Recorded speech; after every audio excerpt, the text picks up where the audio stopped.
Hey everyone, it's Katie. Thank you so much for joining me for another episode of Tech and Gear Tuesdays, all things tech and gear for the musician or the music lover. Today I wanted to spotlight Córdoba. I've included sound bites, specs, and my personal thoughts on these ukuleles from the most affordable to high-end. I've included the MSRP, but please note that these prices may differ from dealer to dealer. It's really interesting because if you just play one uke, sometimes you can get a really good feel for the entire brand in general, and sometimes you can't. So I have access to a lot of ukes from Córdoba because I work at Hyde Music, and they were generous enough to let me borrow these ukes so that I could present this information to you, and you can decide whether or not one of these ukes would be right for you. I do have a wide variety of these ukes with me, but not every single one in the series, but you'll get a very, very good glimpse as to what the entire series would be like.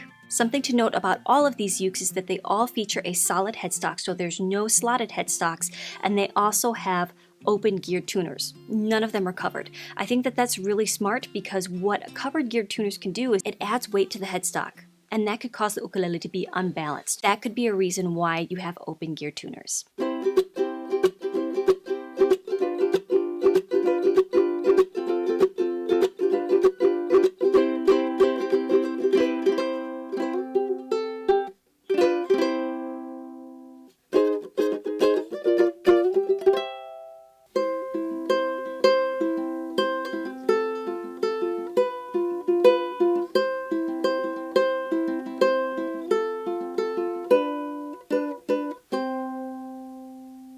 So if you're looking for the perfect starter uke, I think the UP100 is it's perfect. It has a gig bag, it has a tuner, the starter pack is great. Also, if you're looking for a travel uke and you don't like the other options that are out there, such as the Kala Waterman or the Flight Travel Ukulele, you're looking for something with just a more full-bodied tone and a concert neck, I think that this one would be the right one for you. So the only drawback is that the fretboard is not bound. So if you live in a dry environment, that might be a problem for you. Just keep an eye on it, have a humidifier for it, and I think you'd be just fine.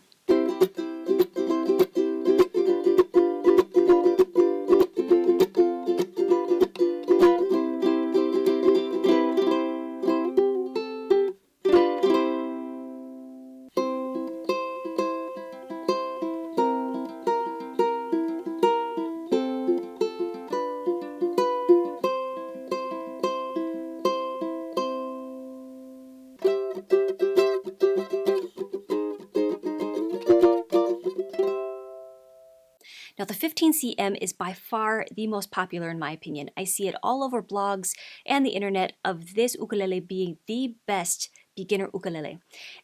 I have a bunch of students that have the 15cm. They absolutely love it. My mom has the 15cm and she named him Juan Carlos. I think it's really a great uke, and you can tell it's more of a satin finish than the matte finish of the UP100. And it has more details. It has a fretboard that is bound, so that is really nice and comforting to know. Just in case you live in a dry environment, what it's going to do is it's going to prevent the frets from sprouting. So that means when the neck is drying out in a dry environment, if it's not hydrated and it's not conditioned, then the wood can shrink and then the frets will poke out, causing razor neck, spining, fret sprout. I've heard it just a myriad of different names. But it's really nice to know that there's ABS binding right here. That is a plastic binding that won't chip. And then you have it bound around the edges for durability. So I love that it comes in different colors. It has a beautiful rosette right here. It has a little bit more bells and whistles than the UP100. Makes it very, very pretty. An excellent choice for a beginner or for somebody that is just looking for a nice concert option. Love the 15cm.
So if you're looking for something just slightly different, this one might be the one for you, whether it's soprano, concert, tenor. It's made of a tone wood called ovenkel. Ovenkel is said to have similar properties to rosewood, and rosewood is very expensive and also rare, so that's probably why you would want to use ovenkel instead. During my research, I also found that people compared ovenkel to koa, which is like the granddaddy of all tone woods for the ukulele, right? Very rare, very expensive. So if you're looking for something more on the affordable side that sounds a little bit more on the koa spectrum, these might be for you.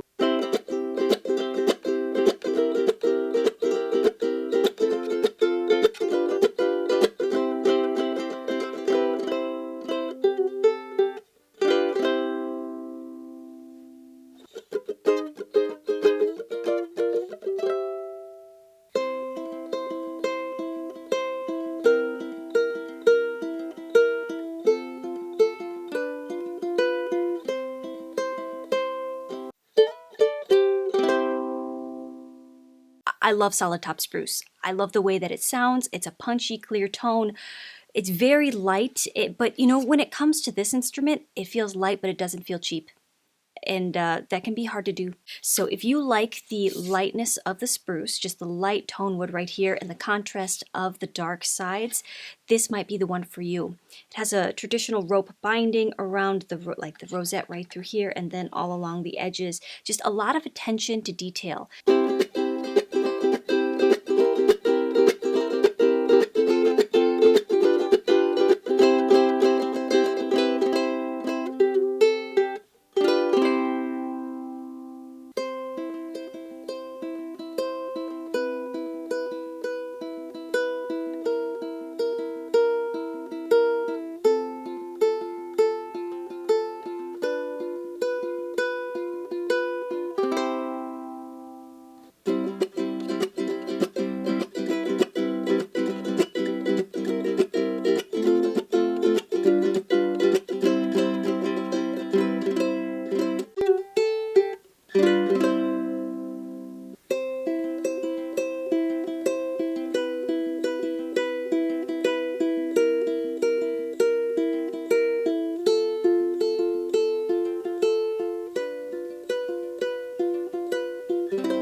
Okay, now we're moving up in price here, so these are going to be definitely more expensive than the other ones. But if you want to see the most expensive ukuleles that I've tried from Córdoba, you have to wait more so toward the end of the video, so stay tuned. But let's get to the tone wood because there is a difference between mahogany and acacia.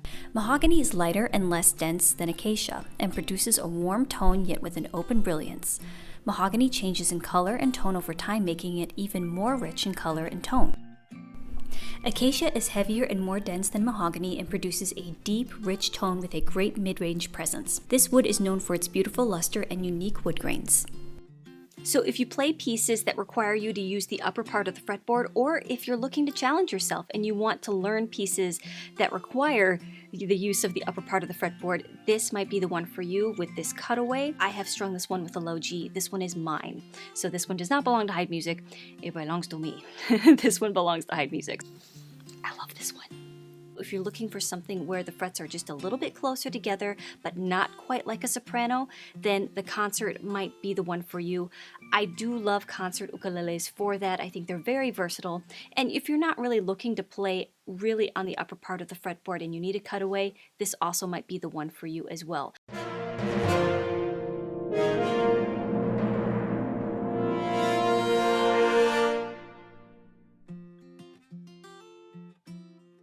Alright, this case is incredible. Soft nylon at the top, and it is very, very durable. incredibly padded, really reinforced Velcro zippers, reinforced nylon handle.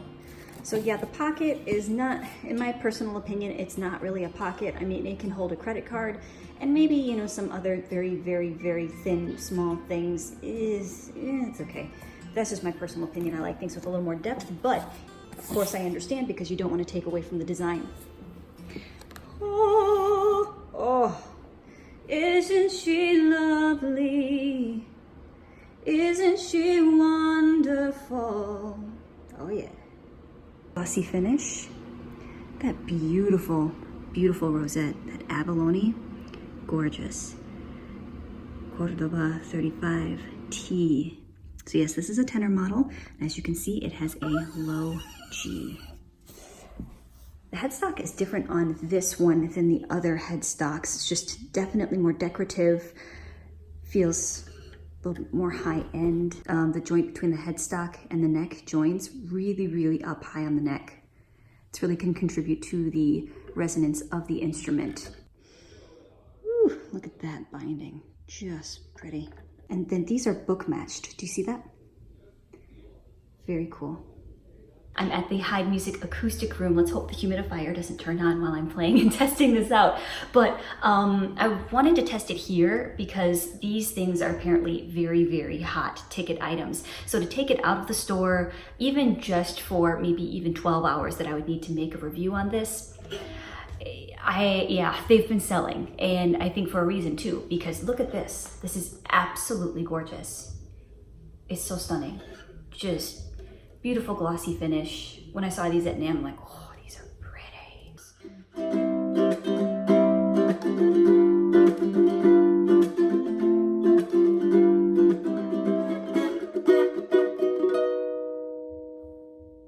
Hear that? Hear that sustain? I want one. And you're like, Katie, you have a lot of ukes. I'm like, yeah, too bad. I want another one. But who cares? No big deal. I want more. No, I'm just kidding.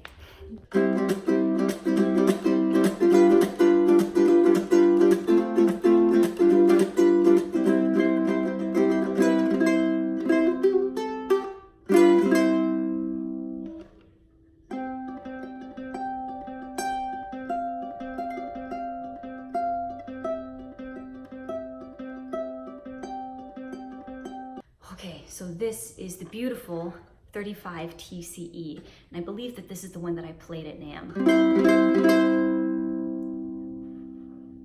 Just listen to that. Yeah, that sustain.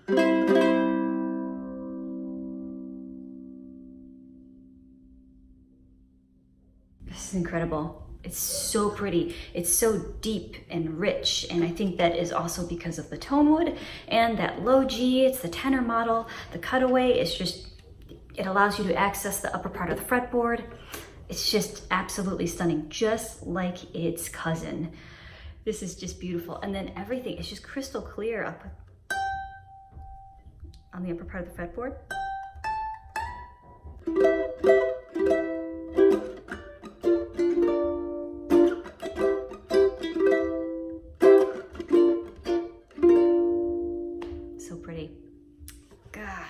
I would describe this brand as classic. Everything has the traditional figure 8 body shape, solid headstock, open geared tuners. Everything looks very consistent, like they all belong together. So nothing sticks out. I wouldn't say that this brand is trendy, but that's what they're going for. Trendy, in my opinion, is ukuleles with the like red and blue and flying V shapes. You're not going to find that here, but it's nice because I think that these pieces, the classic pieces, are going to look relevant over time.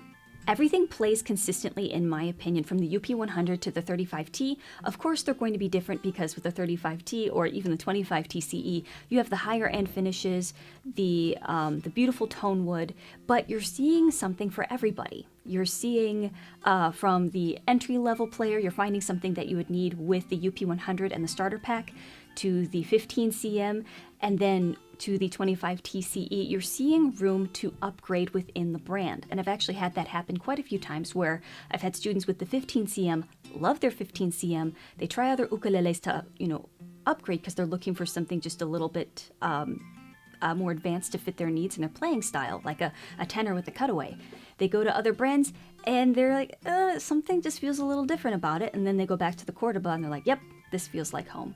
So that's saying something about the brand. Now the frets could sprout if you live in a dry environment. The 15 cm with that ABS cream binding, that's gonna seal it in that much more. And then I'm looking at the other models, they don't have that. So you just have to monitor that, just be very careful. That can be taken care of with a humidifier, conditioning the fretboard regularly, and just monitoring it. You should be just fine. Now it's my favorite part of YouTube, that is talking to you. I want you to leave a comment in the comment section below. Tell me what you think. Was there a favorite model that you have? Do you have a question about one of these models that I didn't answer in the video? Do you have one of these? What do you think about it? It's my favorite part because I get to hear your feedback. Also, did you like this kind of video where I played more than one uke and you got an overall feel for the entire brand? Let me know. I could do more. Okay, I'll see you in the next one. Bye.